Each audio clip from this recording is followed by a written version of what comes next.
Economy, राष्ट्रीय आय व उत्पाद, नेशनल इनकम एंड प्रोडक्ट। प्रस्तावना: किसी भी देश में उपलब्ध आर्थिक संसाधनों के समुचित दोहन व लोगों को मिलने वाले आर्थिक कल्याण का अनुमान लगाने के लिए राष्ट्रीय आय या उत्पाद का प्रयोग करा जाता है। जीडीपी, ग्रॉस डोमेस्टिक प्रोडक्ट, एक देश की घरेलू सीमा के भीतर एक वर्ष में उत्पादित होने वाली सभी अंतिम वस्तुओं और सेवाओं के बाजार मूल्य का समग्र योग जीडीपी कहलाता है। केवल घरेलू सीमा के भीतर वाली ही वस्तुएं शामिल करी जाती हैं जीडीपी में। विदेशी साधन भी शामिल होते हैं। केवल अंतिम वस्तुएं प्लस सेवाएं ही शामिल होती हैं। एसएनए मानकों का प्रयोग करा जाता है। SNA stands for system of national accounts. GBA में कुछ जोड़ के जीडीपी निकाला जाता है। जैसे ये ए और बी है, यहाँ पे बी विदेशी साधन यानी एफडीआई है। उदाहरण के लिए गेहूँ 10 रुपये का है, आटा 12 रुपये, तो ब्रेड 20 रुपये, 10, 2, 8 यानी 20 रुपये। जीडीपी केवल एक साल की ही काउंट की जाती है। जीडीपी को बाजार मूल्यों पर अभिव्यक्त किया जाता है, मार्केट प्राइसेस पर, एमपी पर। जीएनपी, ग्रॉस नेशनल प्रोडक्ट, सकल राष्ट्रीय उत्पाद, विदेशों में अर्जित विशुद्ध निवल साधन आय। जीएनपी बराबर जीडीपी प्लस ए माइनस बी। यहाँ पे ए है विदेशी साधनों द्वारा भारत में अर्जित आय, और सॉरी बी है, और ए है भारतीय साधनों द्वारा विदेशों में अर्जित आय। एनएनपी, नेट नेशनल प्रोडक्ट, निवल राष्ट्रीय उत्पादन। जीएनपी माइनस डेप्रिसिएशन, अपकर्ष या मूल्यह्रास, मशीनों की गिरावट को बोलते हैं depreciation. NNPFC, net national product of factor cost, साधन लागत पर निवल राष्ट्रीय उत्पाद। इसे नेशनल इनकम भी कहा जाता है। इसको निकालने के लिए सूत्र होता है एनएनपीएमपी बराबर इनडायरेक्ट टैक्सेस प्लस सब्सिडी, अथवा एनएनपीएमपी बराबर नेट इनडायरेक्ट टैक्स। ठीक है। पीसीआई, पर कैपिटा इनकम, प्रति व्यक्ति आय। National income upon population, national income है लोगों की आर्थिक कल्याण के सूचक के रूप में बेहतर मानी जाती है। यह जरूरी नहीं है कि किसी भी देश की राष्ट्रीय आय बेहतर होती तो नागरिकों का जीवन भी बेहतर हो।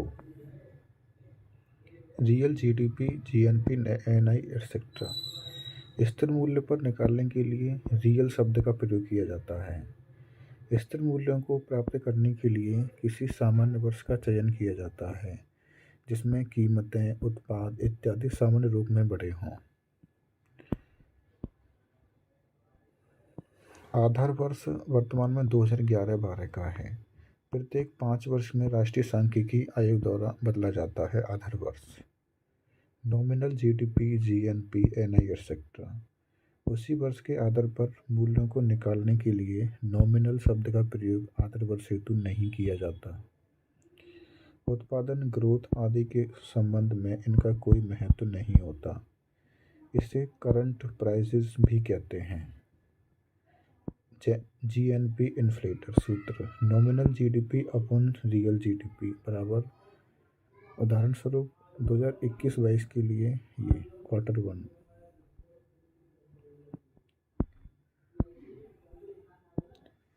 जीएनपी इन्फ्लेटर दो कार्यों का संपादन करता है। पहला, वस्तुओं को नॉमिनल मूल्यों से रियल मूल्यों से तरफ ले जाना, मौद्रिक से वास्तविक की ओर, और कुछ चयनित वस्तुओं हेतु उपयोग जिनका लोग ज़्यादा उपयोग करते हैं। कीन्स का अर्थशास्त्र। पॉइंट्स, समग्र मांग जीडीपी व रोजगार को निर्धारित करती है। समग्र मांग मतलब ED, aggregated demand, C plus I plus G plus X minus M. C यहाँ पे उपभोग है, कंजप्शन, उपयोगिता या संतुष्टि के लिए किया गया जाने वाला व्यय उपभोग कहलाता है। कीन्स के अनुसार उपभोग आय पर निर्भर है। उपभोग आय स्तर, उपभोग वक्र।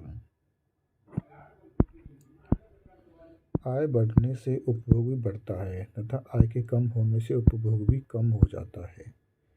आई इन्वेस्टमेंट निवेश उत्पादन क्षमता को बढ़ाने के लिए किए जाने वाले खर्च को निवेश बोलते हैं। ब्याज दरें निवेश को निर्धारित करती हैं। यदि ब्याज दरें कम होती हैं तो निवेश का स्तर अधिक होता है। ब्याज दरें बढ़ने पर निवेश कम हो जाता है। मंदियों में मौद्रिक नीति को प्रभावशीलता कम हो जाती है। जी गवर्नमेंट एक्सपेंडिचर सरकारी खर्च, उपभोग रिलेटेड एक्सपेंडिचर और निवेश रिलेटेड एक्सपेंडिचर। एक्सपोर्ट निर्यात विदेशी निवासियों द्वारा किसी देश की वस्तुओं व सेवाओं पर किया जाने वाला खर्च।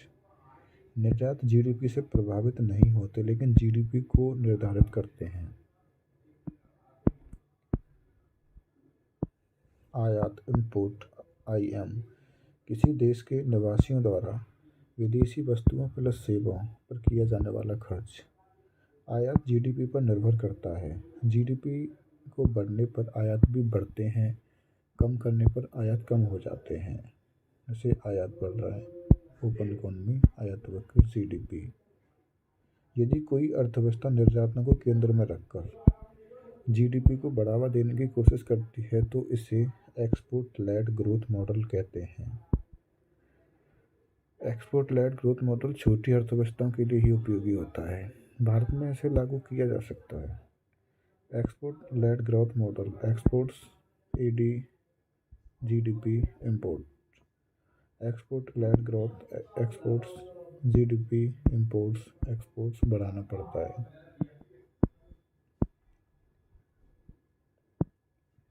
यदि कोई अर्थव्यवस्था अंतर्राष्ट्रीय व्यापार नहीं करती है तो उसे क्लोज्ड इकोनॉमी या क्रूज़ इकोनॉमी कहते हैं। इसे थ्री सेक्टर इकोनॉमी भी कहते हैं। अंतर्राष्ट्रीय व्यापार बराबर एक्स माइनस एम बराबर एन एक्स। यदि कोई अर्थव्यवस्था अंतर्राष्ट्रीय व्यापार करती है तो उसे ओपन इकोनॉमी कहते हैं। इसे फोर सेक्टर इकोनॉमी भी कहते हैं। C plus I plus G plus N. N यहाँ पे नेट एक्सपोर्ट है, X minus M. Some important economic problems.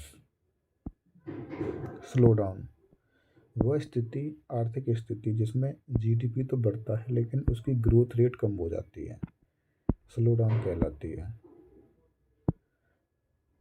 ये यहाँ पे रेट है, यहाँ पे जीडीपी है, ये टाइम है, यहाँ पे इन्फ्लेशन या स्लो डाउन। कॉन्ट्रैक्शन संकुचन यदि किसी वर्ष की किसी तिमाही में जीडीपी ग्रोथ रेट पहली बार नेगेटिव हो जाती है तो उसे संकुचन कहते हैं, कॉन्ट्रैक्शन कहते हैं। रिसेशन मंदी यदि कम से कम 2 तिमाहियों के लिए लगातार जीडीपी की ग्रोथ रेट नेगेटिव हो जाती है तो उसे रिसेशन कहते हैं। 2020-21 में भारत रिसेशन की स्थिति में ही चला गया था। यहाँ पे ये रिसेशन की स्थिति है, ये वी शेप रिकवरी है। पहले गिर गई थी फिर धीरे धीरे बढ़ रही है ये।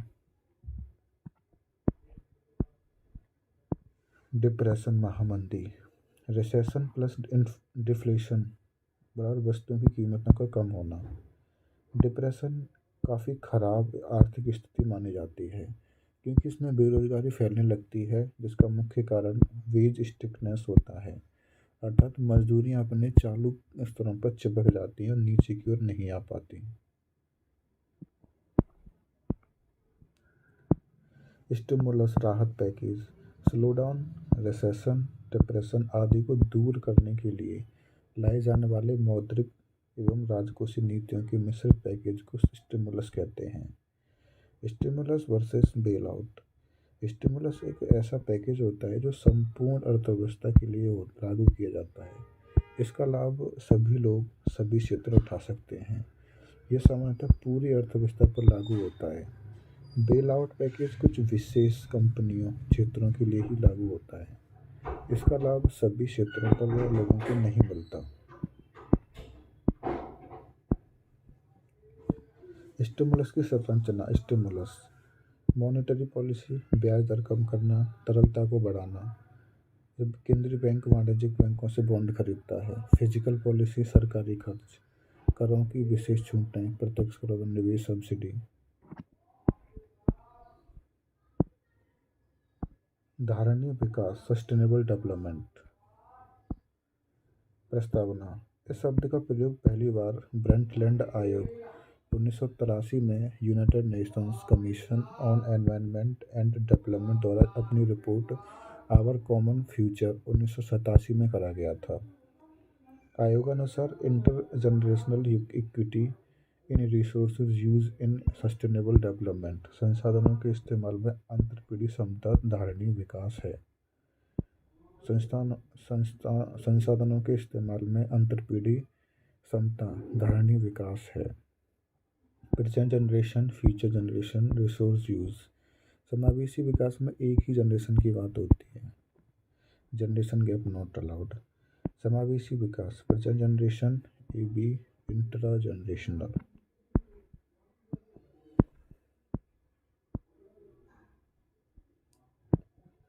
दुनिया में धारणीय विकास को लोकप्रिय बनाने में क्लब ऑफ रोम 1968 की मुख्य भूमिका रही।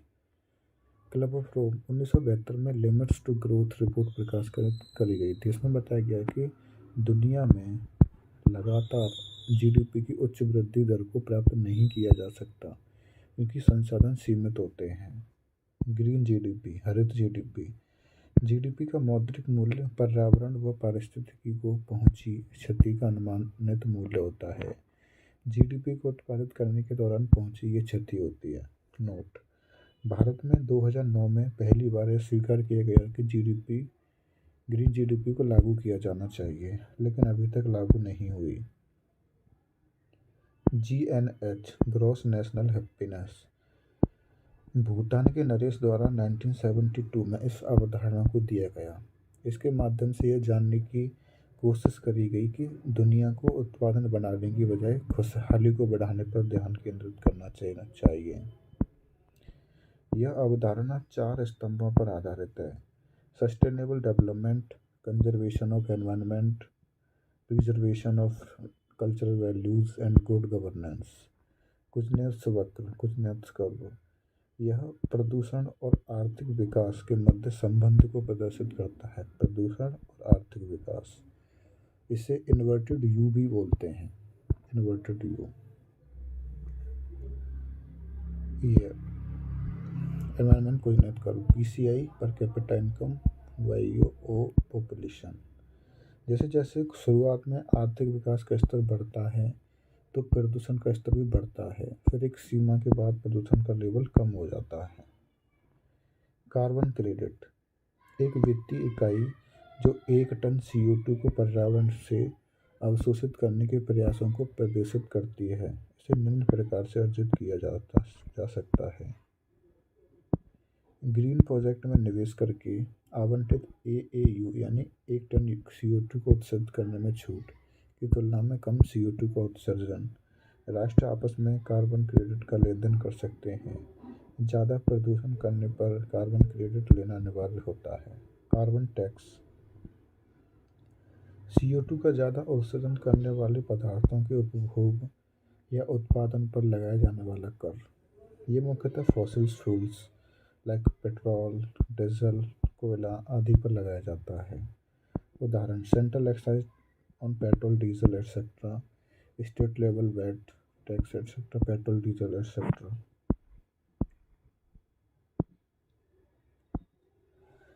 ग्रॉस कैपिटल फॉर्मेशन सकल पूंजी निर्माण। प्रस्तावना। यह किसी भी देश में कुल निवेश की स्थिति को दर्शाता है।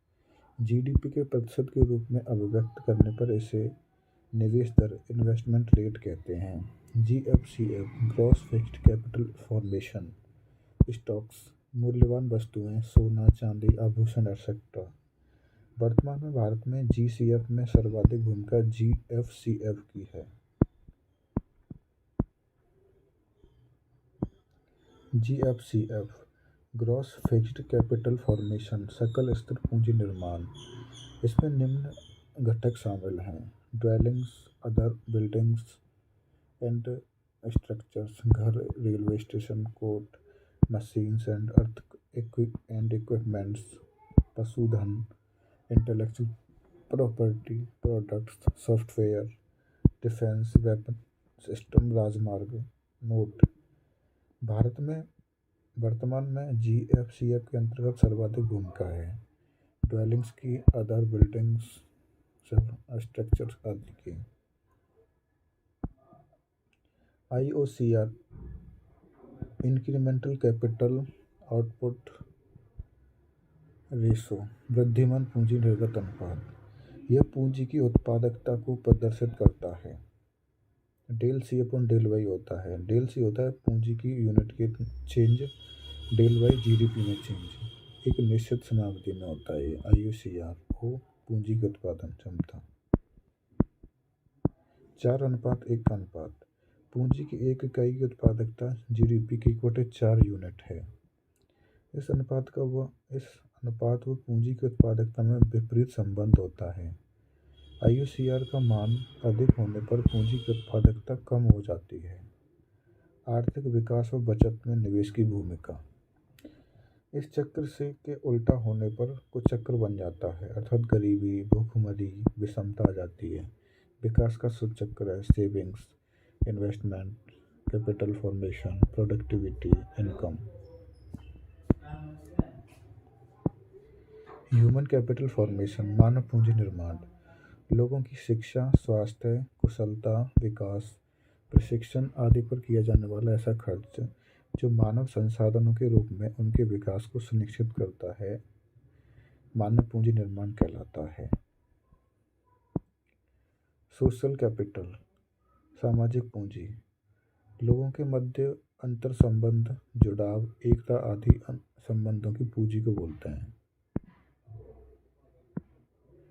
Non economic factors of economic development, social organisation, political organisation, growth versus development, समृद्धि बनाम विकास।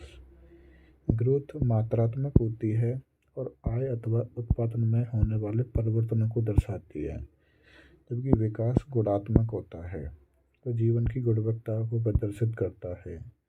जीवन की अच्छी गुणवत्ता में आय अथवा उत्पादन की महत्वपूर्ण भूमिका हो सकती है, लेकिन जीवन की गुणवत्ता को पूर्ण रूप से आय अथवा उत्पादन से स्पष्ट नहीं किया जा सकता।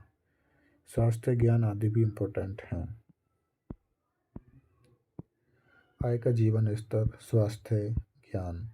विकास बराबर जीवन की गुणवत्ता। विकास एक बहुआयामी धारणा है। इसमें शिक्षा, स्वास्थ्य आदि बातों पर ध्यान रखा जाता है। ग्रोथ और विकास एक दूसरे के को बल प्रदान करते हैं, ये एक दूसरे के विरोधी नहीं हैं। विकास से ग्रोथ को बढ़ावा मिलता है। यूएनडीपी के अनुसार यदि कोई राष्ट्र साक्षरता की दर को 20% से बढ़ा देता है तो उसकी ग्रोथ रेट 5% से बढ़ जाती है। इस प्रकार ग्रोथ व विकास एक दूसरे के प्रतियोगी नहीं बल्कि पूरक हैं, कॉम्प्लीमेंट्री हैं, एक दूसरे पर डिपेंडेंट हैं। HDI ह्यूमन डेवलपमेंट इंडेक्स प्रस्तावना। HDI का प्रकाशन 1990 से यूएनडीपी द्वारा जारी की जाने वाली HDR में किया जाता है। इसके निर्माण में महत्वपूर्ण भूमिका पाकिस्तान के स्वर्गीय अर्थशास्त्री महबूब उल हक की है, हालांकि उनके लिए प्रोफेसर अमर्त्य सेन के विचार प्रमुख रहे। 2010 में चेंज की गई है। HDI के निर्माण में प्रयुक्त होने वाले प्रमुख आयाम व सूचकांक। दीर्घ व स्वस्थ जीवन, जीवन प्रत्याशा 69.7 वर्ष SDG 3। ज्ञान, नॉलेज, स्कूल के प्रत्याशित वर्ष 12.2 वर्ष SDG 4.3। स्कूली वर्षों का माध्य 6.5 वर्ष SDG 4.4। जीवन स्तर, living standard, real per capita GNI PPP based $6688 SDG 8.5। क्रय शक्ति क्षमता, purchasing power parity PPP। Bharat की स्थिति। HDR 2022 के अनुसार 2019 के लिए भारत के HDI का मूल्य 0.645 है। इस मूल्य अनुसार भारत मध्यम मानव विकास की श्रेणी में आता है। नोट: HDI का मूल्य 0 से 1 के बीच होता है। जैसे जैसे इसका मूल्य बढ़ता है, बढ़ते हुए मानव विकास का पता चलता है। IHDI inequality adjusted HDI। UNDP द्वारा इसका निर्माण 2010 में करा गया। इसे निकालने के लिए HDI में प्रयुक्त होने वाले विभिन्न सूचकों के स्तर पर पाई जाने वाली विषमताओं तथा को समायोजित करके HDI के मूल्य को नीचे लिया जाता है। यदि भारत को देखा जाए तो HDR 22 के अनुसार 2019 के लिए IHDI का मूल्य 0.475 है। इस पर भारत में विषमता के कारण HDI अपना मूल्य 26.4% से खो देता है।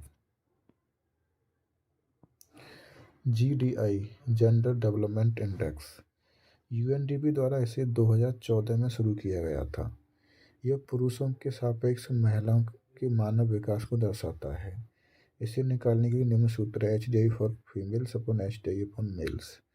भारत में ये 0.573 अपॉन 0.699 और अब 0.820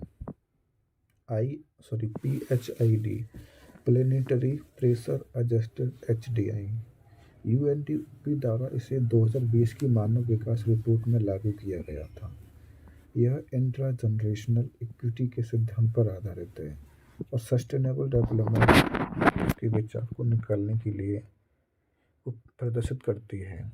इसे निकालने के लिए HDI के मूल्य में निम्न दो बातों को नकारात्मक रूप से समायोजन किया जाता है: प्रति व्यक्ति कार्बन का उत्सर्जन, प्रति व्यक्ति मटेरियल फुटप्रिंट।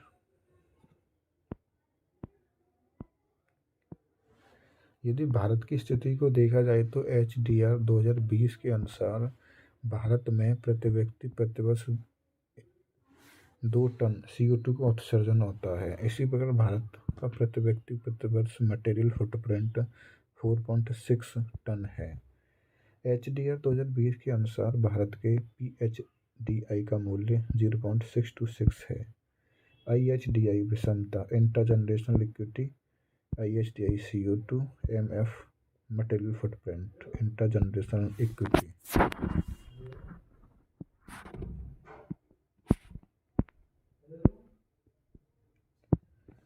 फिजिकल मल्टीप्लायर राजकोषीय गुणक अर्थ, सरकार द्वारा 1 रुपये का अतिरिक्त खर्च करने पर GDP पर पड़ने वाले प्रभाव को राजकोषीय गुणक कहते हैं। 1 रुपये का अतिरिक्त खर्च करने पर पड़ने वाला प्रभाव। ठीक है। डेल D बराबर C plus I plus G plus NX। Pro चक्रीय तथा प्रतिचक्रीय राजकोषीय नीतियाँ, physical policy, pro cyclical, counter cyclical, recession, expansion, contractually, government expenditure, taxes, expansionary, government expenditure, taxes.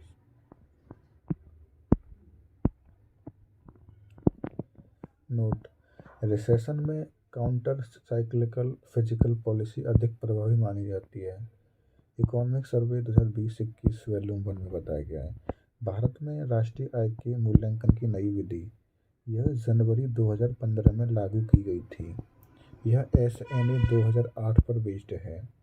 GDP at constant market prices और real GDP MP।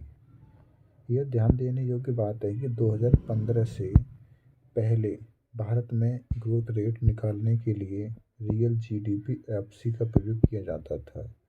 यह कहा गया कि भविष्य में GDP एट कांस्टेंट प्राइसेस को केवल GDP के नाम से संबोधित किया जाएगा। GBA at basic prices plus net taxes on products indirect taxes हैं।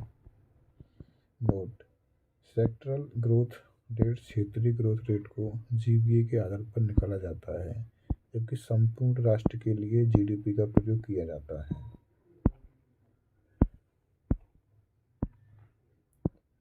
बेस इफेक्ट, GDP में भ्रम पैदा करने की स्थिति को बेस इफेक्ट बोलते हैं। एग्जाम्पल 2019-20 में 5.4%, 2020-21 में -24.4%, 2021-22 में 20.1%। Level of GDP T1, T2, T3, T4, T5। लोक वित्त, सार्वजनिक वित्त। प्रस्तावना: सरकारी वित्त को लोक वित्त कहते हैं। शामिल विषय: सरकारी प्राप्तियां, सरकारी खर्च, सरकारी घाटे, केंद्र राज्य वित्तीय संबंध, सरकारी प्राप्तियां, गवर्नमेंट रिसिप्ट, जी रिसिप्ट्स भी बोलते हैं।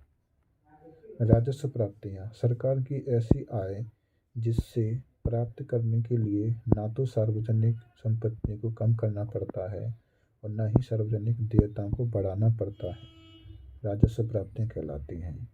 जैसे कर राजस्व टैक्स रेवेन्यू, गैर कर राजस्व नॉन टैक्स रेवेन्यू। गैर कर राजस्व में जैसे फीस,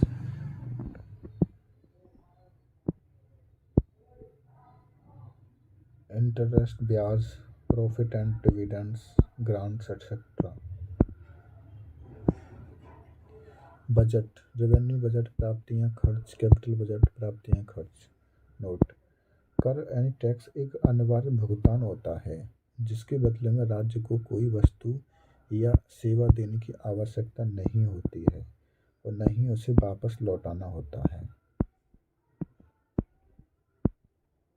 प्रकार, प्रत्यक्ष कर, जिनके भार को अन्य लोगों पर ट्रांसफर नहीं किया जाता, जैसे आयकर अथवा संपत्ति कर। गूगल टैक्स इक्विलेशन लेवी बोलते हैं इसको, 6% से लगाया जाता है गूगल कंपनियों पर। निगम कर, income tax, MAT minimum alternative tax. पूंजीगत लाभ कर, मकान इक्विटी पर। DST digital services tax. Wealth tax 2017 में हटा दिया गया था वेल्थ टैक्स को। Property tax, house tax, land building tax. भू राजस्व, व्यावसायिक कर।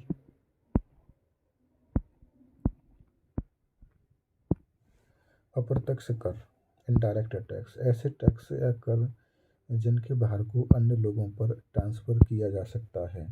ये कर वस्तुओं और सेवाओं के उत्पादन अथवा उनके लेन देन पर आरोपित होते हैं। Example GST, goods and services tax. प्रत्यक्ष करों को अधिक अच्छा माना जाता है, कारण प्रत्यक्ष करों को प्रगतिशील बनाया जा सकता है। कम आय वाले लोगों पर कम, ज़्यादा वालों पर ज़्यादा।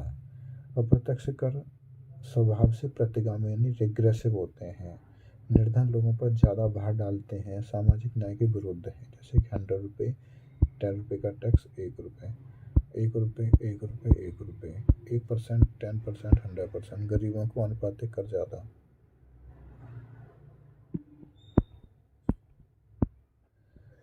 डायरेक्ट टैक्स, प्रत्यक्ष कर वस्तुओं और सेवाओं की कीमतों को प्रभावित नहीं करते, एक अप्रत्यक्ष कर करते हैं। वस्तुओं व सेवाओं की कीमतों के प्रभावित होने से पब्लिक चॉइस एंड वेलफेयर पर विपरीत प्रभाव पड़ता है। अप्रत्यक्ष करों को sin goods, demerit goods and luxury goods पर लगाया जाता है। ऐसी वस्तुएं जिनका उत्पादन या उपभोग सामाजिक रूप से अनैतिक माना जाता है उन्हें साइन गुड्स बोलते हैं। जैसे शराब, तंबाकू पदार्थों का सेवन, कैसीनो। डिमेरिट वस्तुएं, ऐसी वस्तुएं जिनका व्यक्तिगत उपभोग या उत्पादन अन्य लोगों के कल्याण पर विपरीत प्रभाव डालता है, जैसे कि डीजल, पेट्रोल। डिमेरिट वस्तुएं कहलाते हैं।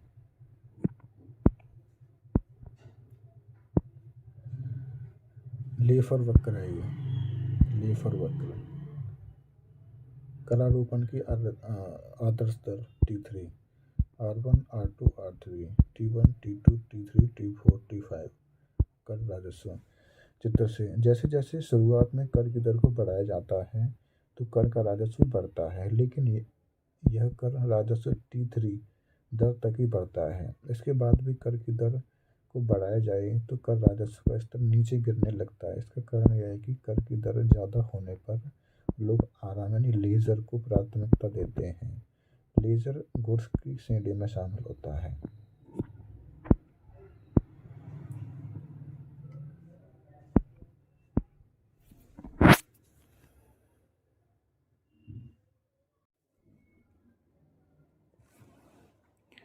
पूंजीगत प्राप्तियां, कैपिटल रिसिप्ट्स।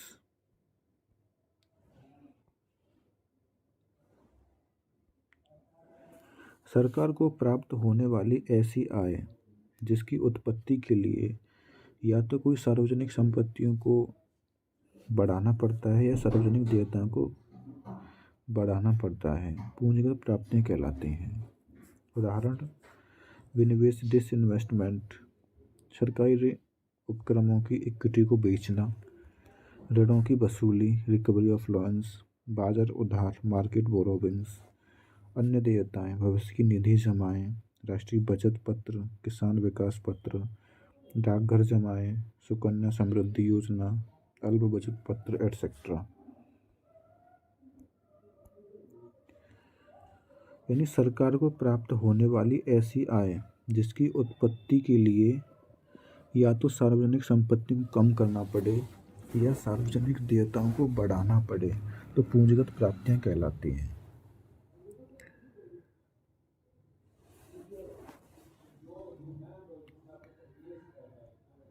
इम्पोर्टेंट, एक वर्ष से अधिक समयावधि की सरकारी प्रतिभूतियों को दिनांकित प्रतिभूतियां कहते हैं। इसे आरबीआई द्वारा जारी करा जाता है। सरकारी खर्च, गवर्नमेंट एक्सपेंडिचर, जी एक्सपेंडिचर। राजस्व खर्च, रेवेन्यू एक्सपेंडिचर। ऐसे खर्च जिनसे ना तो सार्वजनिक संपत्ति का निर्माण होता है और ना ही सार्वजनिक देयताएं कम होती हैं, राजस्व खर्च कहलाता है। जैसे ब्याज भुगतान, वेतन, पेंशन, सब्सिडी, अनुदान, ऋण माफी। पूंजीगत खर्च, कैपिटल एक्सपेंडिचर। ऐसे खर्च जिनसे या तो सार्वजनिक संपत्तियों का निर्माण होता है या सार्वजनिक देयताओं को कम हो जाती हैं। उदाहरण, मेट्रो परियोजना, ऋणों का पुनर्भुगतान, रीपेमेंट ऑफ लोन्स। विदेशी सरकारों या राज्य सरकारों द्वारा अथवा सार्वजनिक उपक्रमों को ऋण।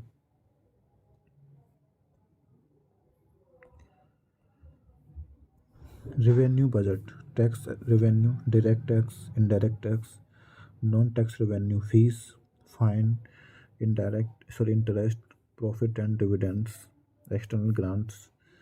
Revenue receipts, revenue expenditure, payment, interest, subsidy, grants, salary and pension, डेब्ट relief forms. Capital expenditure, disinvestment, recovery of loans, market borrowings, other liabilities.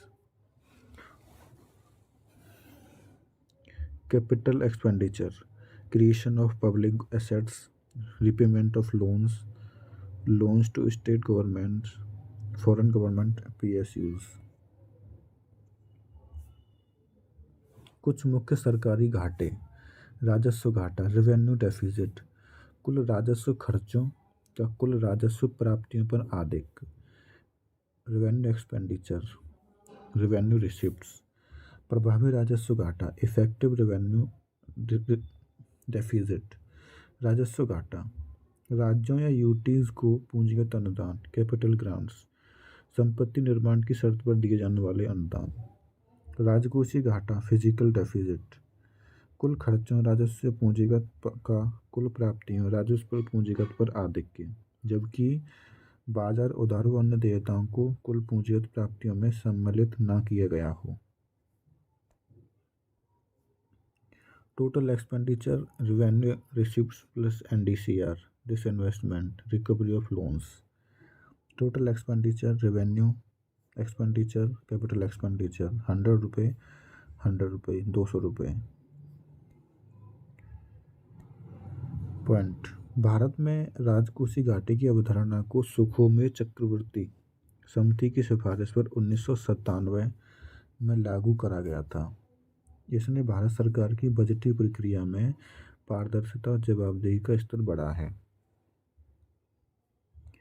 Budget घाटा, बजट डेफिसिट, कुल सरकारी खर्चों राजस्व प्लस पूंजीगत का कुल सरकारी प्राप्तियों राजस्व प्लस पूंजीगत पर आधिक्य, जबकि बाजार उधार व अन्य देयताओं को भी पूंजीगत प्राप्तियों में शामिल किया गया हो। इस प्रकार बजट घाटा कुल खर्चों का ऋणकारी और गैर ऋणकारी सभी प्रकार की प्राप्तियों पर आधिक्य होता है। बजट घाटे को मोनेटाइज्ड डेफिसिट भी कहते हैं क्योंकि यह घाटा मुद्रा में परिवर्तित होता है। बजट घाटे का वित्तीय निम्न दो प्रकार से किया जाता है: रिजर्व बैंक के पास पड़े नकद शेषों का आहरण करना और रिजर्व बैंक से उधार लेना। 1997 से भारत बजट घाटे को शून्य स्तर पर लाने की नीति का अनुसरण कर रहा है। प्राथमिक घाटा, primary deficit, FD, interest payment, ब्याज भुगतान।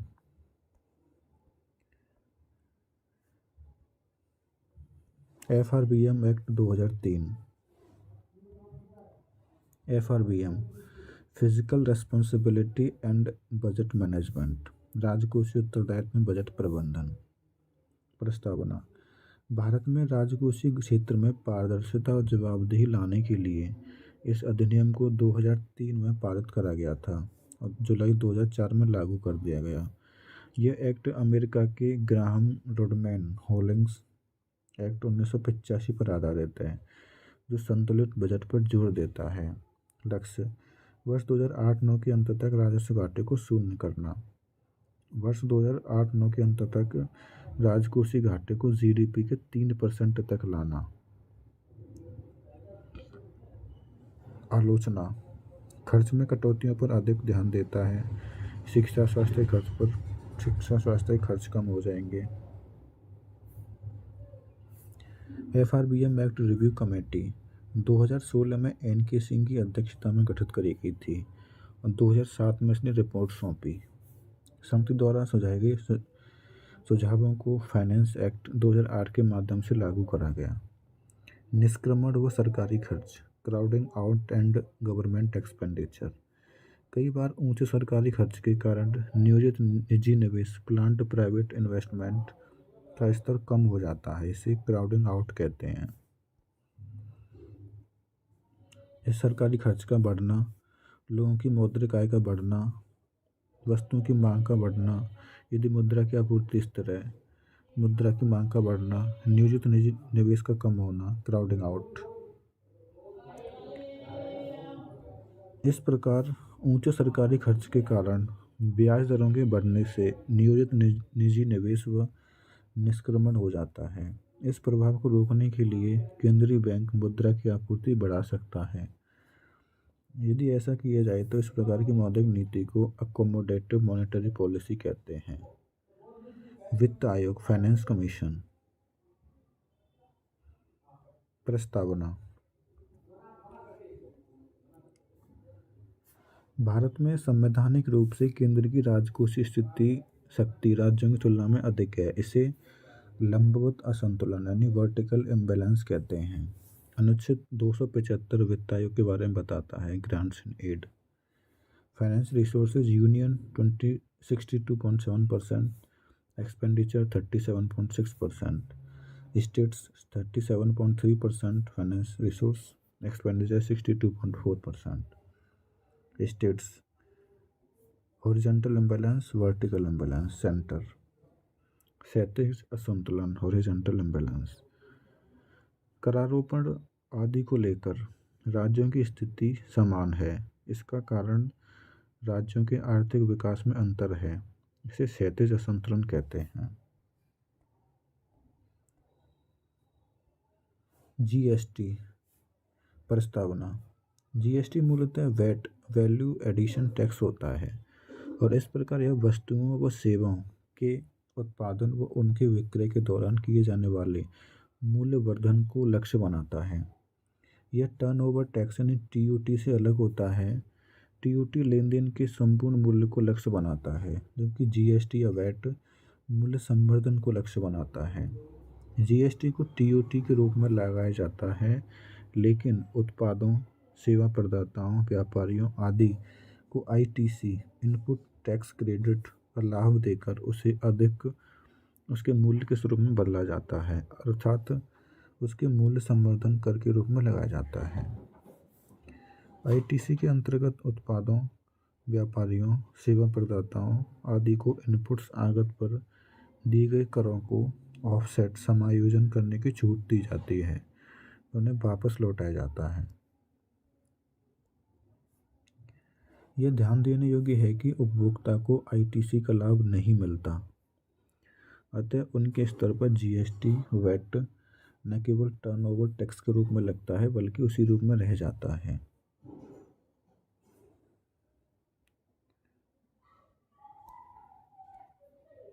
जीएसटी या वैट के लाभ। कैस्केडिंग इफेक्ट समाप्त हो जाता है। टैक्स ऑन टैक्स से बचाव होता है। एमसी कम हो जाती है। एमसी यानी मैन्युफैक्चरिंग कॉस्ट। वस्तुओं की कीमतें कम हो जाती हैं। टैक्स स्टीलिंग को रोकने में मदद मिलती है। निर्यातों को बढ़ावा मिलता है। भारत में वैट। भारत में पहली बार वैट 1986 में लक्ष्मीकांत झा समिति की सिफारिशों पर मॉड वैट के रूप में लगाया गया था। 2010 में मॉड वैट को सैनवैट से संबोधित किया गया। भारत का वर्तमान जीएसटी प्रस्तावना। भारत का वर्तमान जीएसटी 101वें संशोधन 2016 के माध्यम से लाया गया। 2017 से प्रभावी हुआ। ये अनुच्छेद 240 ए के तहत जीएसटी में शामिल होने वाले मुख्य कर central excise tax, service tax, central sales tax, SED, CBD, additional excise duty, states sales tax, SLU, VAT, luxury tax, entry tax, purchase tax, entertainment tax, taxes on lottery, betting, gambling. मुख्य विशेषताएं: dualistic,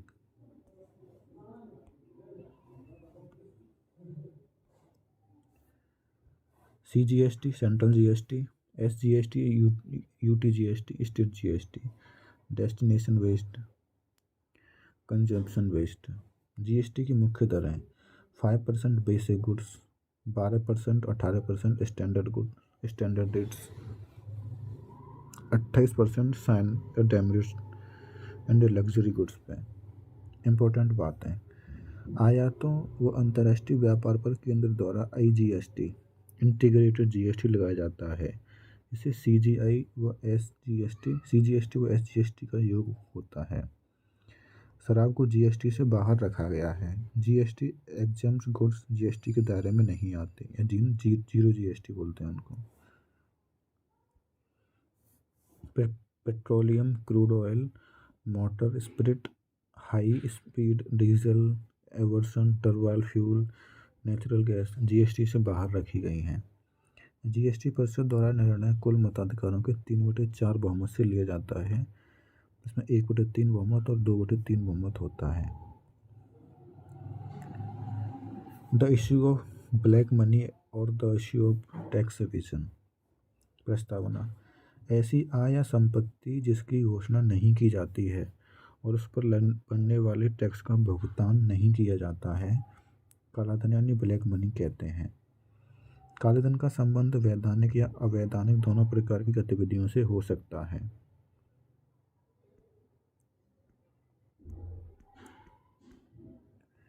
काले धन से shadow economy यानी ghost economy का निर्माण होता है, जो वर्ल्ड बैंक के अनुसार गवर्नमेंट टैक्सेशन ऑब्जर्वेशन से बाहर रहती है। शैडो इकोनॉमी के कारण कई आर्थिक नीतियों को लागू करना कठिन होता है। मुद्रास्फीति नियंत्रण उपयुक्त के अलावा सरकारी राजकोषीय स्थिति पर विपरीत प्रभाव पड़ता है, जिससे समाज में असमानताएं भी बढ़ती हैं। कानून: undisclosed foreign income act assets imposition of tax 2015 विदेशों में पड़े काले धन के संदर्भ में है। Tax rate 30%, penalty rate 30%, total 60% tax.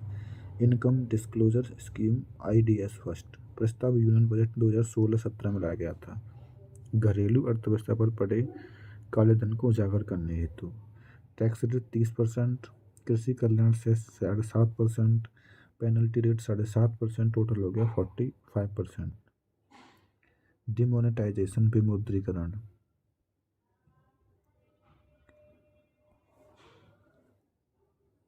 नवंबर 2016 में 1000 रुपये व 500 रुपये के एसबीएनएस यानी स्पेसिफाइड बैंक नोट्स को लीगल टेंडर के रूप में हटा दिया गया। आर्थिक सर्वेक्षण 2016-17 में विमुद्रीकरण को रिवर्स हेलीकॉप्टर ड्रॉप नाम दिया गया। पीएम गरीब कल्याण योजना डिमोनेटाइजेशन के बाद लाया गया। टैक्स रेट 30%, पेनल्टी रेट 50 से 10%, गरीब कल्याण सेस 9.9% यानी 49.9%, ऑलमोस्ट 50% है। इसमें काला धन बैंकों में जमा कराना था। उपरोक्त के अलावा शेष 50% भाग को आधे भाग 25% की ब्याज 4 वर्षीय बैंक जमा कराने के लिए कहा गया था। टैक्स अवॉइडेंस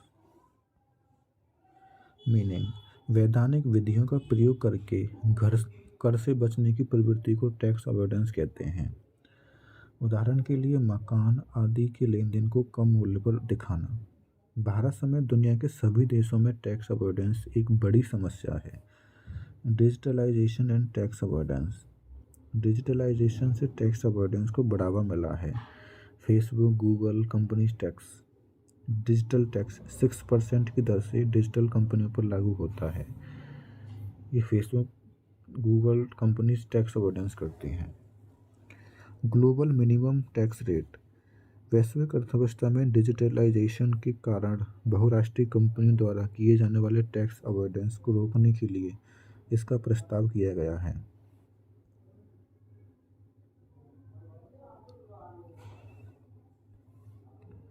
भारत समेत दुनिया के लगभग 136 देश इस व्यवस्था के पक्ष में हैं।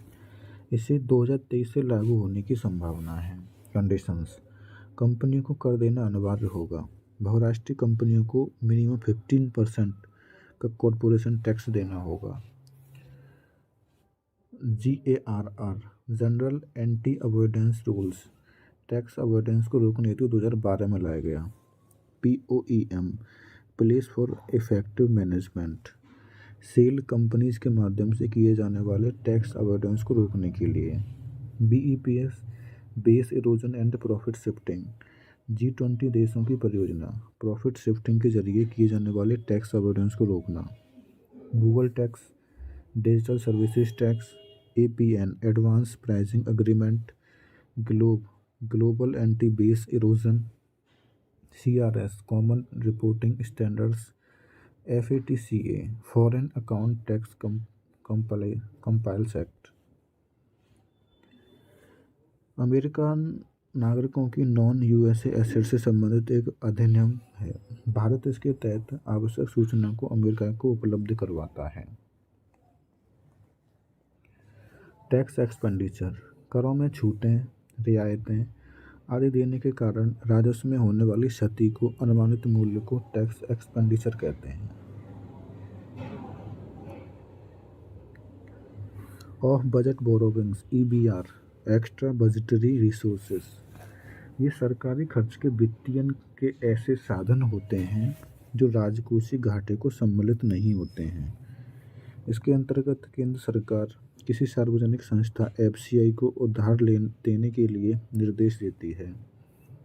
ये केंद्र सरकार के राजकोषीय घाटे में शामिल नहीं होता है। यूनियन बजट 2021-22 में घोषणा की गई थी कि अब सरकार EBR का प्रयोग नहीं करेगी। भारत का ऋण GDP अनुपात केंद्र प्लस राज्य का 90.6% 2021 में, राज्य का 31.0%, जापान का हायर है 256.9%, श्रीलंका का सेकंड है 109.3%। मनी एंड बैंकिंग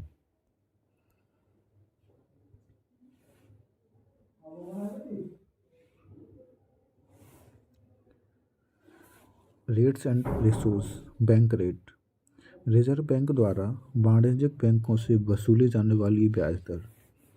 यह वह दर होती है जिस पर रिजर्व बैंक वाणिज्यिक बैंकों के प्रथम श्रेणी के वाणिज्यिक बिलों की पुनर्कटौती करता है। वर्तमान में बैंक रेट 4.25% है। वाणिज्यिक बिल कमर्शियल बिल्स सी बिल्स वाणिज्यिक बिल व्यापारिक वर्ग द्वारा वस्तुओं अथवा धन की लेन देन के लिए जारी किए जाते हैं। नीरव मोदी के मामले में चर्चित रहे LOU लेटर ऑफ अंडरटेकिंग्स इनके ही समान है। नोट: भारत में मौद्रिक नीति को लागू करने में बैंक दर को अधिक प्रभावशाली नहीं माना गया है। इसका कारण यह है कि भारत का व्यापारी लेन देन के लिए इसका अधिक प्रयोग नहीं करता। यदि बैंक दर को कम किया जाता है तो वाणिज्यिक बैंक बट्टे की तरह रेट ऑफ डिस्काउंट को कम कर देते हैं, जिसके कारण व्यापारियों में लेन देन का स्तर बढ़ जाता है।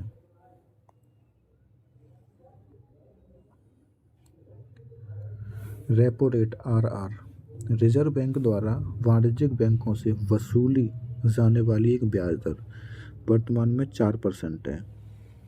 रेपो रेट के अंतर्गत वाणिज्यिक बैंक सौंपी जाने वाली सरकारी प्रतिभूतियों की पुनर्खरीद के वादे के आधार पर रिजर्व बैंक से धन उधार लेते हैं। Reserve repo rate, reverse repo rate sorry RRR, ब्याज की वह दर जिस पर रिजर्व बैंक वाणिज्यिक बैंकों की अतिरिक्त तरलता का एब्जॉर्ब करता है। RRR के आधार पर रिजर्व बैंक सौंपी जाने वाली सरकारी प्रतिभूतियों की पुनर्खरीद के वादे के आधार पर वाणिज्यिक बैंकों की अतिरिक्त तरलता को जमा करता है। रिवर्स रेपो दर में होने वाले परिवर्तन तरलता के आकार को प्रभावित करते हैं। वर्तमान में रिवर्स रेपो रेट 3.35% है। SDF और VDF स्टैंडिंग डिपॉजिट फैसिलिटी और अनकोलेटरलाइज्ड डिपॉजिट फैसिलिटी, इस सुविधा का प्रस्ताव यूनियन बजट 2018-19 में किया गया था। इसके अंतर्गत RBI सरकारी प्रतिभूतियों को सौंपे बिना वाणिज्यिक बैंकों से धन को जमा करता है। MSF दर, मार्जिनल स्टैंडिंग फैसिलिटी,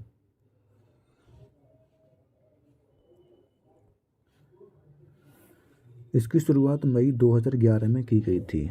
इसके अंतर्गत RBI वाणिज्यिक बैंकों को ओवरहाइट लैंडिंग करता है, अर्थात एक दिन के लिए धन उधार देता है। MSF दर बैंकों के मध्य चलने वाले कॉल मनी मार्केट की ब्याज दरों को नियंत्रण करने में मदद करती है। वर्तमान में MSF दर 4.25% है। Rates, RBI versus repo rates, RBI versus banks, bank rates, repo rates, RRR, MSF rate, bank rate versus customs, BPLR, base rate, external benchmark marketing, teaser rate. BPLR, benchmark prime landing rate, इसकी शुरुआत 2003 में की गई थी, जब बैंकों की landing rate का विनियमन कर दिया गया। सैद्धांतिक रूप से BPLR किसी बैंक द्वारा गुड बोरोवर्स यानी अच्छे उधारकर्ता से वसूली जाने वाली एक रेफरेंस रेट ऑफ इंटरेस्ट होती है।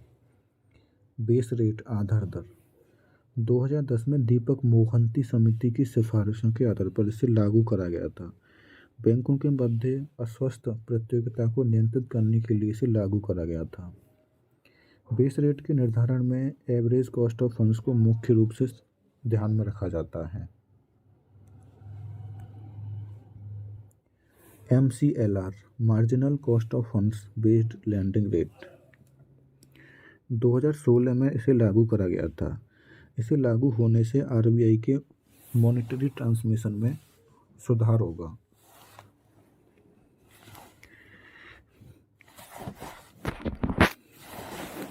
मार्जिनल कॉस्ट ऑफ फंड्स में रेपो रेट में कटौती के बाद जमाओं पर दी जाने वाली नई ब्याज दर को ही ध्यान में रखा जाता है, पहले वाली ब्याज दरों को नहीं।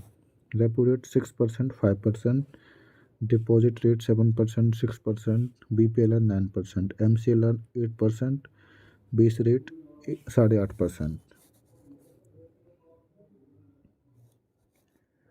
एक्सटर्नल बेंचमार्किंग,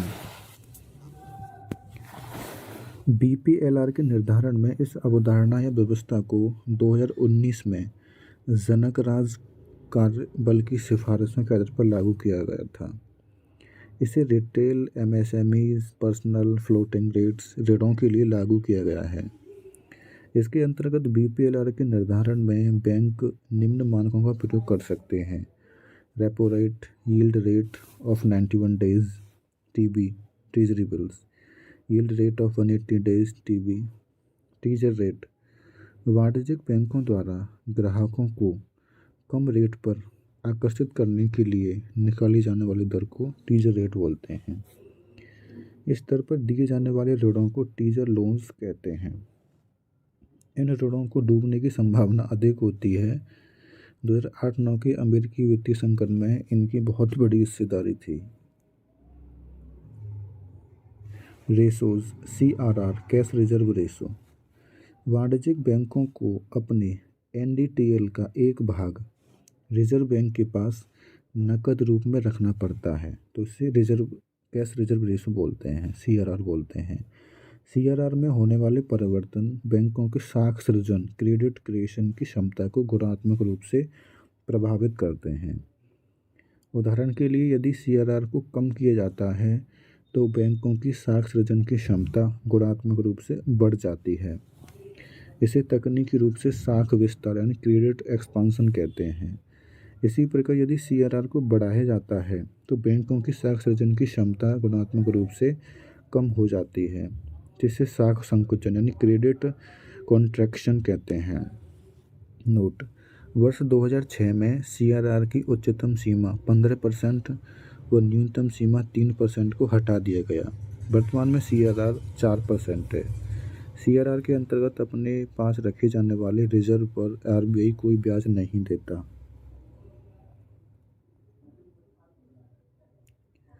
सीआरआर व मुद्रा गुणक मनी मल्टीप्लायर।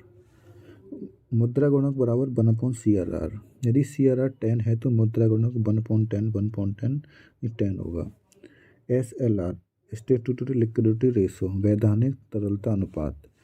वाणिज्यिक बैंकों को रिजर्व बैंक के निर्देशानुसार एनडीटीएल का एक भाग अपने पास तरल परिसंपत्तियों के रूप में रखना होता है। इसे एसएलआर कहते हैं। तरल परिसंपत्तियों में शामिल हैं कैश, नकद, गोल्ड, सोना, जी-सेक सरकारी प्रतिभूतियाँ। एसएलआर से जमाकर्ताओं को सुरक्षा प्राप्त होती है। एसएलआर के परिवर्तन सीआरआर के समान बैंकों की साख सृजन की क्षमता को गुणात्मक रूप से प्रभावित करते हैं। एसएलआर व मुद्रा गुणक। यदि सीआरआर के साथ साथ एसएलआर भी हो तो इसे मुद्रा गुणक का मान निम्न प्रकार होगा: 1/CRR प्लस एसएलआर। वर्तमान में एसएलआर 18% है। लोगों में बैंकिंग आदत व मुद्रा गुणक। लोगों की बैंकिंग आदत को 1:CDR यानी करेंसी डिपॉजिट रेट रेशो के माध्यम से दिखाया जाता है। बैंकिंग आदत कम है, सीडीआर ज़्यादा होगा। बैंकिंग आदत अच्छी है तो सीडीआर कम होगा। यदि सीआरआर व एसएलआर के साथ सीडीआर भी है तो मुद्रा गुणक निम्न प्रकार होगा: 1/CRR plus SLR plus CDR. CDR के कम होने पर मुद्रा गुणक का मान ज़्यादा होगा। बैंकिंग आदत अच्छी है। सीआरआर के ज़्यादा होने पर मुद्रा गुणक का मान कम होगा, यानी बैंकिंग आदत अच्छी नहीं है, यानी खराब है।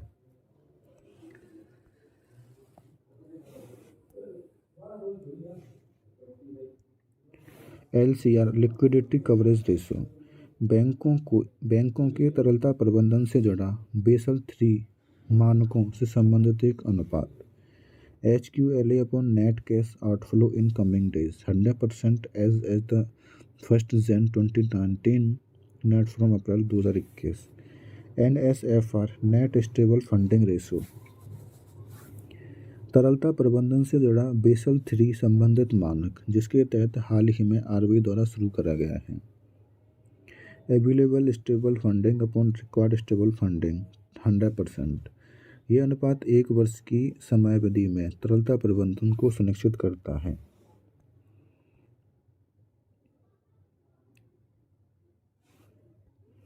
CRAR capital to risk weighted assets ratio. इसे कैपिटल एडेक्वेसी रेशो यानी पूंजी पर्याप्तता अनुपात भी कहते हैं। यह बैंकों की कोर कैपिटल आधार पूंजी का कुल जोखिम भारित रिस्क वेटेड एसेट्स के प्रति एक अनुपात होता है, जो बैंकों को बनाए रखना पड़ता है। आर्थिक संकट के समय आसानी से उपलब्ध पूंजी को कोर कैपिटल कहते हैं। बैंकों द्वारा दिए जाने वाले ऋणों को जोखिम भारित परिसंपत्तियों में शामिल किया जाता है। बेसल 3 मानकों के अनुसार CRAR का न्यूनतम स्तर 8% होना चाहिए। हालांकि भारत के द्वारा इसका मूल्य न्यून स्तर 9% रखा गया है। टीयर 1 कैपिटल कॉमन इक्विटी कम से कम 5.5%, एडिशनल अधिक से अधिक 1.5%, कम से कम 7%। टीयर 1 कैपिटल अधिक से अधिक 2%, 9%। उपरोक्त के अलावा कॉमन इक्विटी के रूप में 2.5% का CCB यानी कैपिटल कंजर्वेशन बफर भी बैंक को रखना पड़ता है।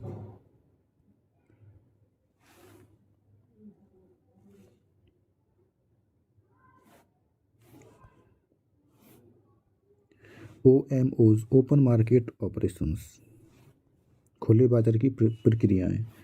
आरबीआई द्वारा वाणिज्यिक बैंकों के साथ सरकारी प्रतिभूतियों का एक लेन देन करना। इस लेन देन के द्वारा आरबीआई द्वारा वाणिज्यिक बैंकों के साथ सरकारी प्रतिभूतियों का लेन देन करना को ओएमओज कहा जाता है। इस लेन देन के द्वारा आरबीआई अर्थव्यवस्था में सीआरआर व एसएलआर आदि को बदले बिना तरलता को मात्रा में प्रभावित करने की कोशिश करता है।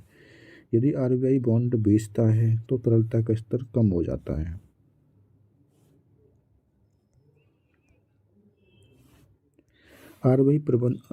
तरलता प्रबंधन से जुड़े आरबीआई के कुछ उपाय।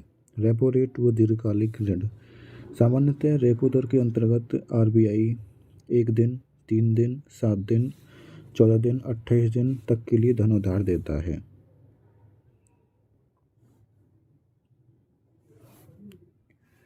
Operation twist. इसके अंतर्गत आरबीआई द्वारा शॉर्ट टर्म बॉन्ड्स को बेचा गया तथा लॉन्ग टर्म बॉन्ड्स को खरीदा गया ताकि लॉन्ग टर्म बॉन्ड्स की यील्ड रेट को कम किया जा सके। Issue of NPA. प्रस्तावना। बैंकों द्वारा दिए गए ऐसे ऋण जिनकी किस्त या ब्याज को लेकर 90 दिन से अधिक विलंब हो उन्हें एनपीए कहा जाता है। 90+ डेज के लिए। हाँ, एनपीए बनने के से पहले एक ऋण कुछ अन्य अवस्थाओं से भी गुजरता है जो निम्न प्रकार है। SMA 0, SMA 1, SMA 2 एनपीए बन गया। 1 से 30 दिन, 31 से 60 दिन, 60 से 90 दिन, 90+ दिन। एनपीए के बढ़ने से क्रेडिट ग्रोथ साख समृद्धि पर विपरीत प्रभाव पड़ता है। इसके अलावा जनता का बैंकों के प्रति विश्वास कमजोर हो जाता है जिसके कारण बैंक ऋण जैसी संकट की स्थिति उत्पन्न हो जाती है। भारत में एनपीए का स्तर। GNPA ratios. FSR financial stability ratio दिसंबर 2021 PSBs 8.5%, 8.8%, PVBs 4.6%, FBS 3.2%, SCBs 6.9%, 9.3%। NPA का स्तर औद्योगिक क्षेत्रों में अधिक है। समाधान के उपाय कदम। डीआरटी डेब्ट रिकवरी ट्राइब्यूनल 1993 ऋण वसूली के मामले की सुनवाई के लिए इनका गठन करा गया था। SARFAESI act 2002। इस एक्ट के अंतर्गत बैंक अपने एनपीएस को एआरसीज को बेच भी सकते हैं। Revised PCA prompt corrective action.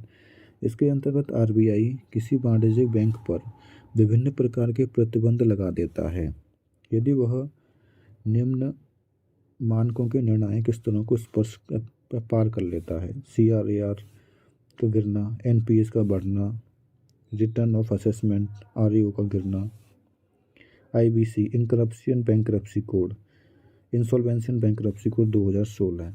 इसके अंतर्गत नॉन फाइनेंशियल टर्म्स के दिवालियेपन के मामले को अधिक से अधिक 330 दिन यानी 180+90 दिन की समयावधि में निपटाया जाता है। यदि सफलता नहीं मिलती है तो संबंधित व्यावसायिक संस्था का विघटन कर दिया जाता है।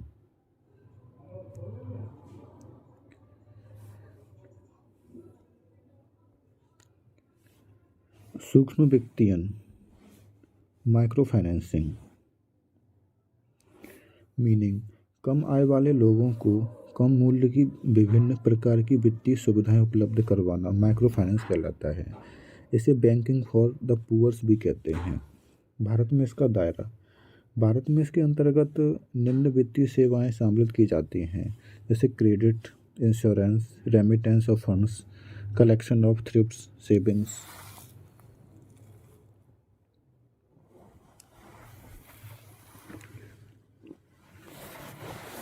नोट। भारत में माइक्रो फाइनेंस की शुरुआत सबसे पहले नाबार्ड के द्वारा 1992 में SBLP-SHG बैंकिंग लिंकेज प्रोग्राम के माध्यम से की गई थी। बैंक रेट एसएचजी निर्देशों का समूह। PSL priority sector landing. प्राथमिक क्षेत्र उधार। इसे 1969 में लागू किया गया था। इसके अंतर्गत बैंकों को सरकार आरबीआई द्वारा निर्धारित किए गए क्षेत्रों में कुल ऋणों का एक अनुपात आवंटित करना पड़ता है। इसे PSL कहते हैं। इसमें निम्न क्षेत्रों को शामिल किया जाता है: कृषि, निर्यात, शिक्षा, आवास, social infra, BPL and poor sectors, renewable energy, MSMEs. PSL का स्तर 40% है, 40%।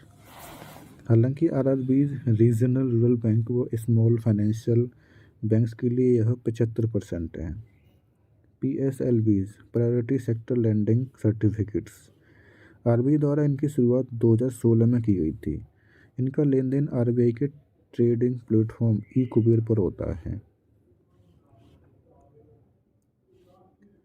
जो बैंक पीएसएल का लक्ष्य पूरा नहीं कर पाते हैं उन्हें सर्टिफिकेट खरीदने पड़ते हैं। एक सर्टिफिकेट का आकार 25 लाख रुपए होता है।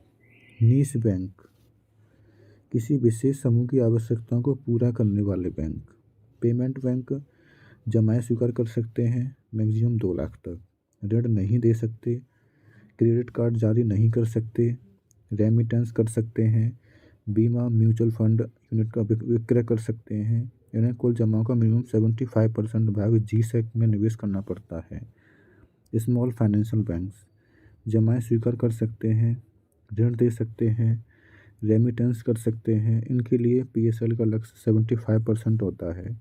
ये निम्न लक्ष्य बनाते हैं: इस small business unit, unorganised sector banks, marginal and small banks, farmers. Note: इन बैंकों की स्थापना का सुझाव नचिकेता मोर समिति की सिफारिश पर किया गया था। BC model banking business correspondent model 2006। ग्रामीण प्रदेशों में बैंकिंग सुविधाओं को कम लागत पर उपलब्ध करवाने के लिए इसकी स्थापना करी गई थी। इसमें बैंकिंग सुविधाएं प्रतिनिधियों के माध्यम से उपलब्ध कराई जाती हैं। प्रधानमंत्री जन धन योजना फाइनेंशियल इंक्लूजन मिशन 2014। जमा, संप्रेषण, पेंशन, दुर्घटना बीमा 2 लाख तक, डीबीटी से पैसा ट्रांसफ़र, रुपे कार्ड, ओवरड्राफ्ट 10,000 रुपये तक कम से कम 6 मंथ के लिए। सार्वजनिक क्षेत्र के बैंकों का समेकन, कंसोलिडेशन ऑफ पीएसबीज। प्रस्तावना: सबसे पहले सुझाव नरसिम्हन समिति 1991 से 98 में दिया गया था। यूनियन बजट 2016-17 में इसका प्रस्ताव लाया गया। इकोनॉमिक सर्वे 2019-20 के अनुसार ग्लोबल 100 बैंकों की सूची में भारत का केवल एक बैंक यानी एसबीआई है, जबकि अर्थव्यवस्था के आकार के अनुसार कम से कम 8 बैंक होने चाहिए। कारण: अर्थव्यवस्था के आकार के अनुसार बड़े बैंकों की संख्या अधिक होनी चाहिए। सभी पीएसबीज का व्यापारिक प्रतिशत लगभग समान होता है। सभी पीएसबीज की एचआर पॉलिसी लगभग समान है। बड़े बैंक तुलनात्मक रूप से कम जोखिम वाले होते हैं। इकोनॉमीज ऑफ स्केल, पैमाने की मितव्ययताएं। टीबीटीएफ का सिद्धांत, too big to fall. The RBI retail direct announced फरवरी 2021 में रिटेल निवेशकों द्वारा जी-सेक में सीधे निवेश की एक योजना। आर्थिक निवेशक एक डीमेट खाता खुलवा सकते हैं। निम्न प्रतिभूतियां खरीदी जा सकती हैं: T bills, GOI dated securities, government gold bonds, SDLs. NBFCs, non banking financial companies. Meaning: भारतीय कंपनी अधिनियम में पंजीकृत ऐसी कंपनियां जिनका मुख्य व्यवसाय वित्तीय गतिविधियां होता है एनबीएफसीज कहलाती हैं। नियमन आरबीआई द्वारा किया जाता है इनका। More than 50% income and assets financial होनी चाहिए। Taps: AFC, IC, LC, MFT, IFC, MGC, IDF, ICC, investment and credit company. ATM of NBFCs, white label ATMs कहते हैं इन्हें। एनबीएफसी एंड बैंक में अंतर: बैंक में जमा धन 5 लाख तक होता है पर आरबीआई गारंटी होती है, जबकि एनबीएफसी में जमा पर कोई ऐसी गारंटी नहीं होती। बैंक मांग जमाएं सृजित कर सकते हैं परंतु एनबीएफसी ऐसा नहीं कर सकते। CBDC, central bank digital currency. Bahamas launched world first CBDC in October 2020। भौतिक मुद्रा की तुलना में डिजिटल करेंसी की लागत काफ़ी कम होगी। इम्पैक्ट ऑन बैंक्स, लोग जमाओं को निकालकर उन्हें डिजिटल कैश में बदलना चाहेंगे। इससे बैंकों की साख सृजन की क्षमता पर विपरीत प्रभाव पड़ सकता है। हालांकि ब्याज दर बढ़ाकर इसे नियंत्रित किया जा सकता है। आरबीआई की देयताएं बढ़ेंगी और बैंकों की देयताएं कम होंगी। ट्रू। नोट, यूनियन बजट 2022-23 में यह कहा गया कि 2022-23 में सीबीडीसी लाई जाएगी और आ चुकी है। टोकनाइजेशन, वह प्रक्रिया जिसमें लेन देन करते समय क्रेडिट कार्ड, डेबिट कार्ड आदि की मूल जानकारियों को ऐसे एक वैकल्पिक अंग जिसे टोकन कहते हैं के द्वारा छिपा लिया जाता है।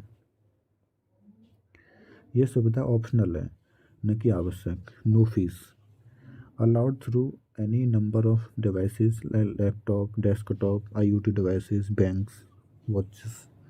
मनी मुद्रा का अर्थ, मुद्रा कोई ऐसी वस्तु होती है जिससे लोग लेन देन में सामान्य रूप से स्वीकारते हैं। मुख्य कार्य, विनिमय एक्सचेंज का माध्यम, लेखी की इकाई, मूल्य का संचय। Currency, demand deposits, money narrow. Demand deposits, fiduciary money विश्वास पर कार्य करती है, चलती है। फिएट मनी सरकारी आदेश पर चलती है। लीगल मनी सभी प्रकार के लेन देन के लिए। लीगल मनी में लीगल टेंडर मनी, सिक्के, unlimited legal tender, bank note.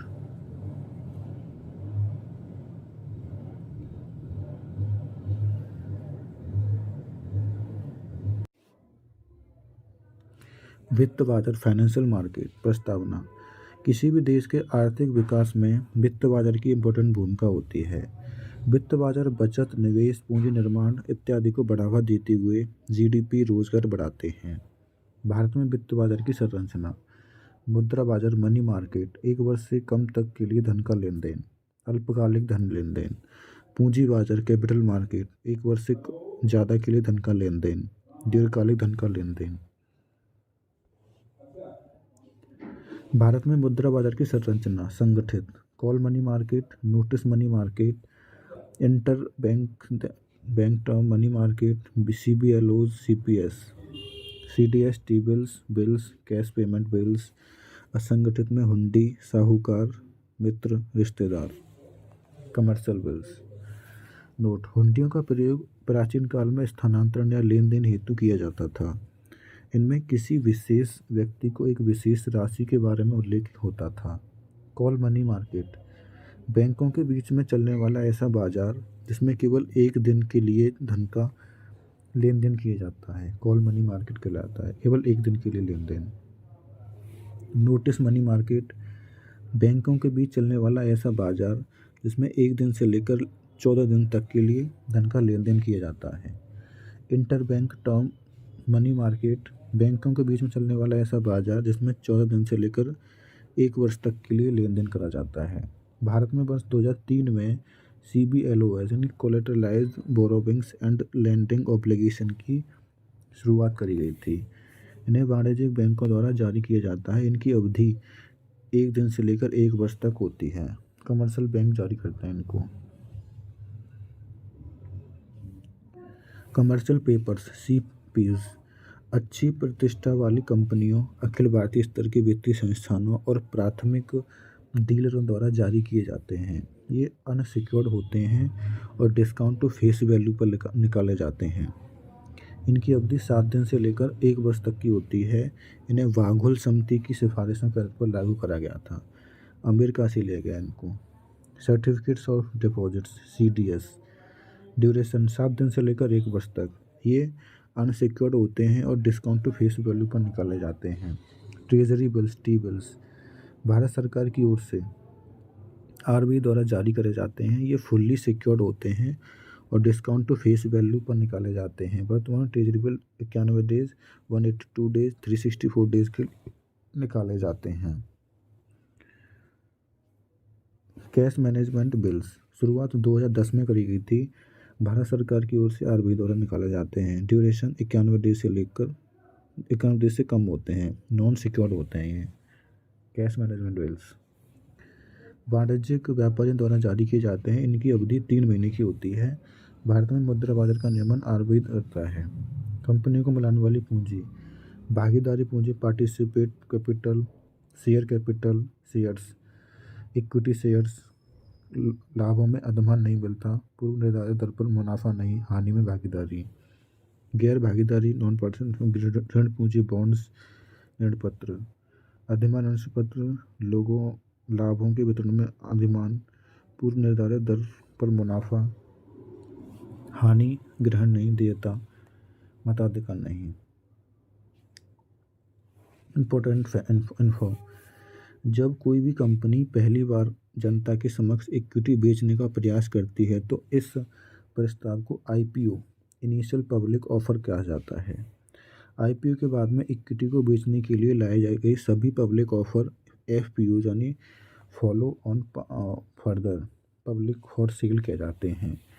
OFS, offer for sale, एक इलेक्ट्रॉनिक इश्यू होता है जो एक दिन में समाप्त हो जाता है।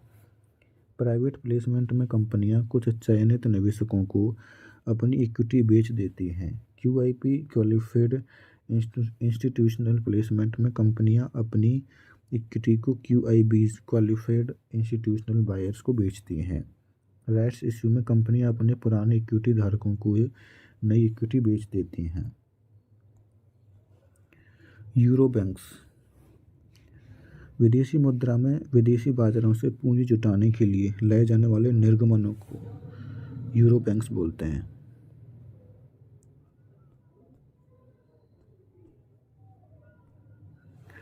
यूरो इशूज कहते हैं। ADR, American depository receipts, dollar में होता है, अमेरिका में निकलता है इक्विटी कैपिटल के लिए। GDR, global depository receipts, European मुद्रा में, यूरोप में निकाला जाता है इक्विटी पूंजी के लिए।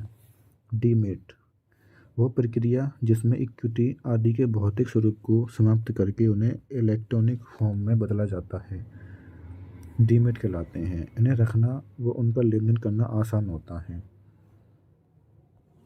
डिपॉजिटरी, डीमेट का कार्य संपादित करने वाली संस्थाओं को डिपॉजिटरी कहा जाता है, जैसे एनएसडीएल, सीडीएसएल। स्पेकुलेशन, सट्टा, भविष्य में होने वाले कीमत परिवर्तन का लाभ उठाने के लिए वर्तमान में इक्विटी वस्तुओं आदि का लेन देन करना स्पेकुलेशन कहलाता है। तेजड़िया बुल्स, वह सटोरिया जो भविष्य में तेजी का अनुमान लगाता है वह वर्तमान में खरीद फरोख्त करता है। मंदड़िया बियर्स, वह सटोरिया जो भविष्य में गिरावट का अनुमान लगाता है और वर्तमान में बेचने का सौदा करता है। Sensex, bullish market, bearish market. Arbitrage, वह प्रक्रिया जिसके अंतर्गत दो बाजारों में पाए जाने वाले कीमत अंतरों का लाभ उठाने की कोशिश की जाती है। इस प्रक्रिया से बाजारों का एकीकरण, यूनिफिकेशन होता है। हेजिंग, वह प्रक्रिया जिसके माध्यम से मार्केट रिस्क, बाजार जोखिम को समाप्त किया जाता है, हेजिंग कहलाती है। इसके लिए लोगों द्वारा पूर्व निर्धारित कीमतों पर अग्रिम रूप से सौदे किए जाते हैं। म्यूचुअल फंड्स, ऐसे वित्तीय संस्थान जो छोटी राशि 10 रुपये, 20 रुपये एक्सेट्रा की यूनिट जारी करके छोटे निवेशकों से धन जमा करते हैं और उनका निवेश वित्त बाजार में करते हैं, म्यूचुअल फंड कहलाते हैं। म्यूचुअल फंड्स के कारण निवेशकों को डाइवर्सिफाइड पोर्टफोलियो लाभ मिलता है जिसके कारण बाजार जोखिम कम हो जाता है। Mutual funds, growth oriented investment equity, software, Wipro, TCS, infra, SBI, ICICI. Hedge funds, ये म्यूचुअल फंड्स के समान होते हैं लेकिन ये बड़े निवेशकों के लिए कार्य करते हैं और बड़ी राशि की यूनिट जारी करते हैं। ईटीएफ, एक्सचेंज ट्रेडेड फंड, ये भी म्यूचुअल फंड के समान ही होते हैं और छोटी राशि की यूनिट जारी करके छोटे निवेशकों के धन का वित्त बाजार में निवेश करते हैं, लेकिन इनके निवेश का पैटर्न बदलता नहीं है और एक बार इन्हें पैसिव फंड्स भी बोलते हैं। इन्हें ईटीएफ को पैसिव फंड्स।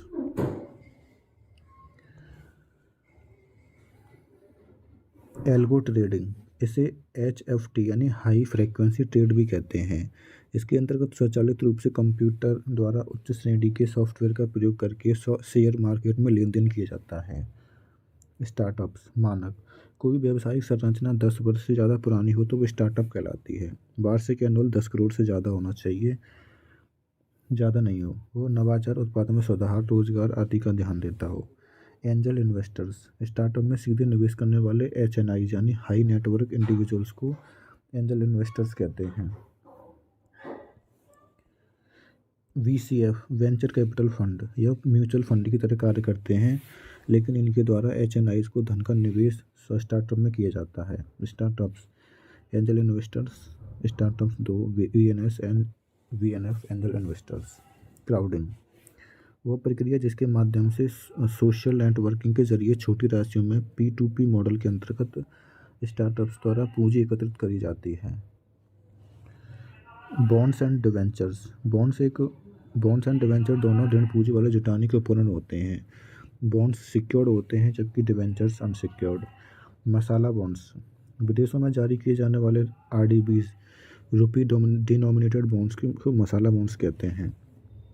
भारत में 2015 में स्थापित करा गया था। इनको जारी करने वाली कंपनियां private companies, government companies, body corporates, banks, invest RITs। मसाला बॉन्ड्स का शब्द का प्रयोग सबसे पहले IFC, international finance capital corporation द्वारा करा गया था। महाराजा बॉन्ड्स IFC द्वारा 2014 में भारत में निकाले गए RDBs को महाराजा बॉन्ड कहा जाता है।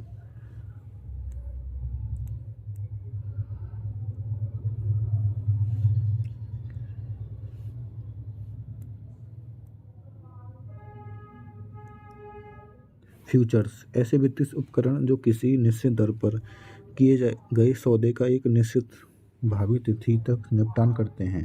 विशेषताएं, ये इलेक्ट्रॉनिक होते हैं, इनकी एक्सपायरी डेट होती है। फ्यूचर के माध्यम से ये लोग हीजिंग कर सकते हैं। प्रकार, commodity futures, currency futures, equity futures, index futures. विदेशी क्षेत्र, फॉरेन सेक्टर, भुगतान संतुलन खाता, बैलेंस ऑफ पेमेंट अकाउंट और BOP अकाउंट। मीनिंग, एक देश द्वारा शेष दुनिया के साथ किए जाने वाले आर्थिक लेन देन के वार्षिक वित्तीय विवरण को BOP अकाउंट कहते हैं। इस खाते में दो प्रकार की प्रविष्टियां एंट्रीज की जाती हैं, जिन्हें डेबिट और क्रेडिट के नाम से संबोधित किया जाता है।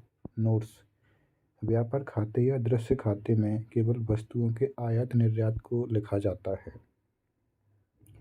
व्यापार खाते की नेट पोजीशन को BOT कहा जाता है, बैलेंस ऑफ ट्रेड। यदि BOT सकारात्मक होता है तो इसे व्यापार अधिशेष की स्थिति कहते हैं। यदि किसी राष्ट्र में CAD के साथ साथ राजकोषीय घाटे की स्थिति भी होती है तो इसे ट्विन डेफिसिट की स्थिति कहते हैं।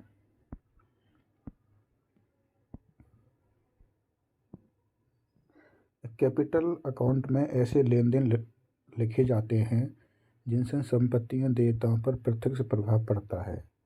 विदेशी मुद्रा भंडारों में शामिल हैं FCA यानी foreign currency assets, gold, SDR, RTP। विनिमय दर, एक्सचेंज रेट। मीनिंग, किसी विदेशी मुद्रा की एक इकाई के घरेलू मुद्रा में अभिव्यक्त मूल्य को विनिमय दर कहते हैं। स्थिर विनिमय दर, फिक्स्ड एक्सचेंज रेट। विदेशी मुद्रा की विनिमय दर केंद्रीय बैंक द्वारा किसी निश्चित स्तर पर निर्धारित की जाती है, बार बार चेंज नहीं होती है, सट्टा नहीं होता, हेजिंग की ज़रूरत नहीं होती। अवमूल्यन यानी रीवैल्यूएशन, जब केंद्रीय बैंक द्वारा स्थिर विनिमय दर प्रणाली के अंतर्गत पहले की तुलना में स्वदेशी मुद्रा का मूल्य विदेशी मुद्रा की टोकरी के सापेक्ष में कम कर दिया जाता है तो इसे अवमूल्यन कहते हैं। इसे GDP, रोजगार आदि पर विपरीत प्रभाव पड़ता है। अधिमूल्यन, रीवैल्यूएशन, जब केंद्रीय बैंक द्वारा स्थिर विनिमय दर प्रणाली में पहले की तुलना में स्वदेशी मुद्रा का मूल्य विदेशी मुद्रा की टोकरी के सापेक्ष में बढ़ा दिया जाता है तो इसे अधिमूल्यन कहते हैं। अधिमूल्यन के परिणाम अवमूल्यन के विपरीत होते हैं। सामान्यतः राष्ट्रों द्वारा अधिमूल्यन नहीं किया जाता। प्रभावी विनिमय दर, इफेक्टिव एक्सचेंज रेट, नीर बोलते हैं जिसको। एक देश के मुख्य व्यापारिक साझेदार राष्ट्रों की मुद्राओं की टोकरी की विनिमय दर को प्रभावित विनिमय दर कहते हैं। प्रकार नीर नॉमिनल इफेक्टिव एक्सचेंज रेट मुद्रास्फीति के अंतरों को समायोजित नहीं करती है। रीर रियल इफेक्टिव एक्सचेंज रेट मुद्रास्फीति के अंतरों को समायोजित करती है। नीर एंड रीर में रीर को बेहतर माना जाता है। मुद्रा की परिवर्तनीयता कन्वर्टेबिलिटी ऑफ करेंसी मुद्रा की परिवर्तनीयता उदारीकरण से जुड़ी एक अवधारणा है जिसमें लोग बीओपी से जुड़े विभिन्न प्रकार के लेन देनों के लिए स्वदेशी मुद्रा को विदेशी मुद्रा में तथा विदेशी मुद्रा को स्वदेशी मुद्रा में निर्बाध रूप से बदल सकते हैं।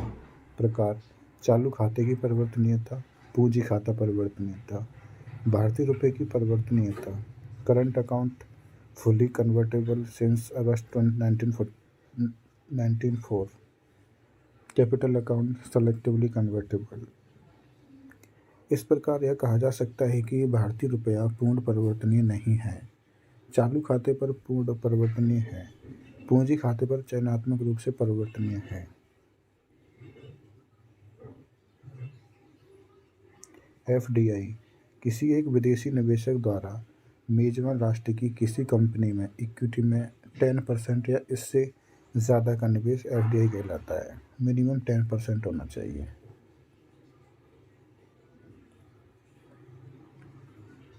गणना काउंटिंग इक्विटी फ्लो री invested earnings other capital FDI के लाभ पूंजी निर्माण को बढ़ाता है, तकनीकी प्रदान करता है, प्रबंधकीय व विपणन संबंधी कौशल बढ़ाता है, विदेशी मुद्रा भंडारों में स्थायी रूप से बढ़ाना,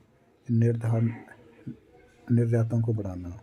एफपीआई फॉरेन पोर्टफोलियो इन्वेस्टमेंट विदेशी निवेशकों द्वारा मेजबान राष्ट्र में किया जाने वाला ऐसा निवेश जो उन्हें निवेशित संस्थाओं पर नियंत्रणकारी शक्ति नहीं देता, एफपीआई कहलाता है। यह निवेश इक्विटी बॉन्ड्स टी बिल्स आदि में किया जाता है। इक्विटी में यह 10% से कम होता है। पी नोट्स पार्टिसिपेटरी नोट्स ऐसे वित्तीय उपकरण जिन्हें विदेशी पोर्टफोलियो निवेशकों द्वारा विदेशों में जारी किया जाता है और एकत्रित किए गए धन का प्रयोग भारत के शेयर बाजार में निवेश के लिए किया जाता है, पी नोट्स कहलाते हैं। इसे ओडीआईज यानी ओवरसीज डेरिवेटिव इंस्ट्रूमेंट्स भी कहते हैं। एफपीआई के लाभ तरलता को बढ़ाता है, सीएडी के विपरीत वित्तीय में मदद करता है, वित्तीय बाजार में सुधार करता है, कॉरपोरेट गवर्नेंस में सुधार करता है। एफपीआई की हानियाँ रिवर्सेबल होने के से शेयर बाजार पर पतन में सहायक, विनिमय दरों में वोलेटिलिटी उत्पन्न हो जाती है, कंट्रैक्शन की स्थिति उत्पन्न होती है। बेस इफेक्ट आधार प्रभाव कई बार मुद्रास्फीति की दर अत्यधिक ऊंची या अत्यधिक कम दिखाई देती है, जबकि वस्तु स्थिति ऐसी नहीं होती है। इसका कारण एक सांख्यिकीय प्रभाव होता है जिसे आधार प्रभाव कहते हैं।